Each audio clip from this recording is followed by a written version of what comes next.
Hey y'all, my name is Adina Barnett Miller, but I'm known to my students as Mrs. B. I've been passionate about West Virginia history for as long as I can remember, but my mom would tell you it all started when I was 3 years old and she bought me a West Virginia counties puzzle at Gino's Pizza. I've taught history in Ripley, West Virginia for over 20 years now, and I'm an adjunct professor who teaches college West Virginia history to high school students.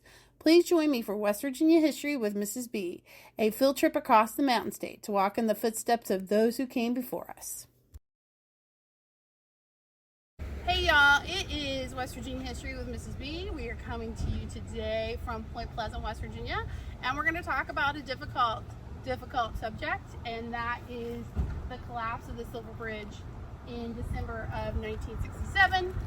If you're not aware, West Virginia has had more than its fair share of terrible disasters in its history.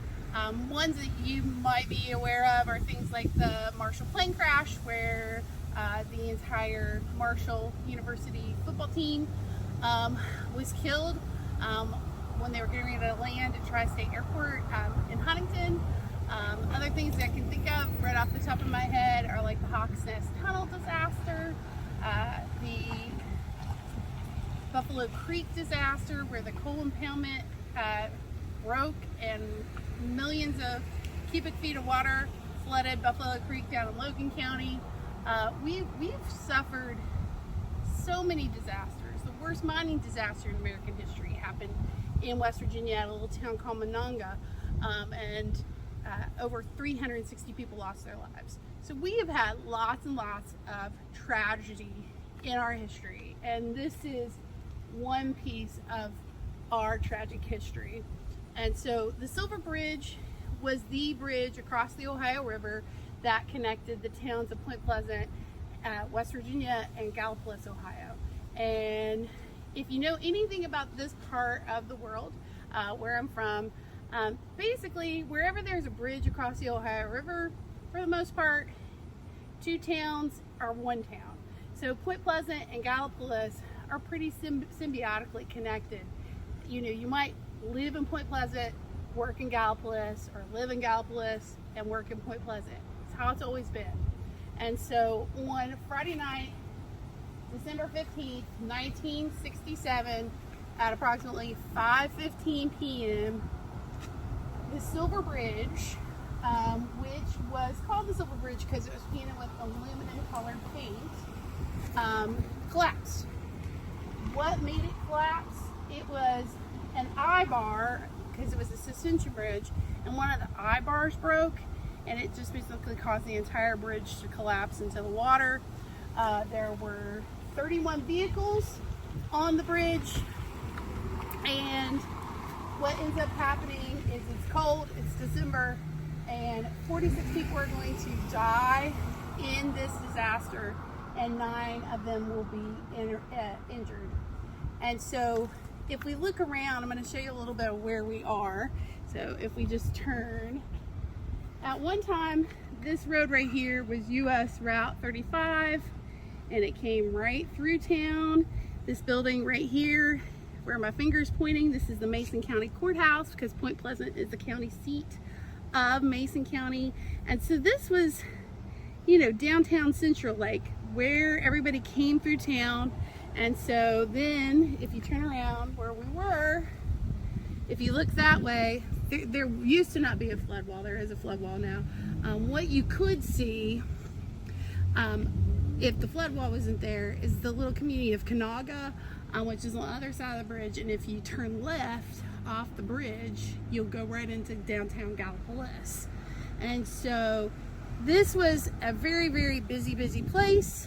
There were stoplights on either side of the bridge. That's why there were so many cars on the bridge during rush hour when the bridge collapsed. And so where we are standing is a monument that was put into place by the citizens of Point Pleasant to remember the lives of those who were lost on this date in 1967. So if you look here, you can see this is from the mayor and the members of the city council. It says this is the site of where the bridge was when 46 lives were lost on December 15th, 1967. So 2022 was the 55th anniversary of this loss. And if you look here, it's a little hard to see in a few places, but you can see these names of the people from Point Pleasant who were lost. It says those who lost their lives are remembered. And if you look here, you can see the names of the people that are listed. People such as Hilda Bias and Donna Jean Casey, Marvin Walmsley. So these are the people. Here's two wedges. That's a very common Mason County last name. Darce, that's another Mason County last name. But these are the people that are going to be lost on the bridge. We are now at another part of this area. We're down closer to where the bridge crossed the Ohio River. If you look behind me, you can see that's a mural depicting what the bridge looked like at one time as people were crossing the Ohio River from the Ohio side to the West Virginia side. And then if you come closer, you'll see that this is a National Historic Civil Engineering Landmark. And so this was installed to talk about that there was this hairline crack in the steel eye bar that caused the suspension chain to break and caused this catastrophe. Because of this catastrophe, it leads to nationwide federal law being passed that will prevent future tragedies in this country. And so the only other bridge that was built like this bridge, it's out of commission now. It's gone. I will mention one thing. If you have never been to a memorial and seen rocks, which I'm going to put this one right back, people often leave rocks. This is a Jewish tradition because flowers, of course, die, but rocks, they've been with us for, pretty much perpetuity, and so people place rocks instead because rocks are lasting, and of course flowers die and fade away. After the Silver Bridge collapses, the government moves US 35 outside of Point Pleasant, so you have to drive a bridge over the Canal River, and then you drive a bridge over the Ohio River, and so the bridge was no longer in downtown Point Pleasant. And so one of the unintended consequences of that is that you really can't tell right now, but we're going to see Main Street, this is Main Street in Point Pleasant, basically die. And so a lot of the businesses will close on Main Street. The good news is, however, that Main Street, Point Pleasant, is seeing a significant resurgence because of a cryptid you might have heard of named Mothman. And so Mothman gets a lot of attention. A lot of people come to Point Pleasant to have a Mothman experience. And so there are all kinds of new stores and restaurants along Point Pleasant's Main Street that you can come and enjoy and buy yourself a stuffed Mothman. And this part of the world is capitalizing on what people are interested in. But for a long time, downtown Point Pleasant suffered significantly because the bridge no longer came through town. So we're now standing in front of the Canal River, which the Great Canal flows into the Ohio River here at Point Pleasant. And so once the Silver Bridge fell, there was a need for a new bridge to cross the Ohio River, and that bridge is the one that you see right across here. And so that bridge is known as the Silver Memorial Bridge in memory of those that lost their lives on that day in December of 1967.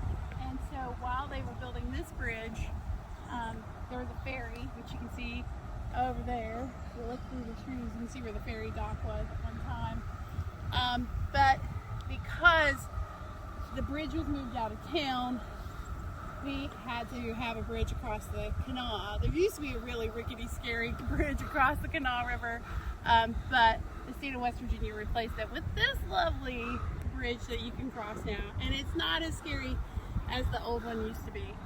So this is the way that you go. It's from Point Pleasant to Gallipolis now.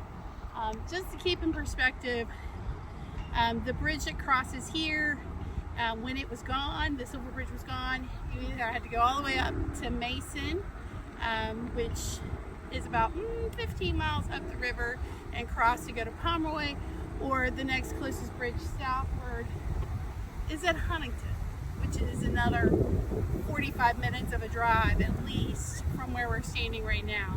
So the loss of this bridge was detrimental to both communities, but in the long term it had a greater impact on the people of Point Pleasant, because with the bridge no longer bringing traffic into downtown Point Pleasant, the economy of downtown Point Pleasant started to retract.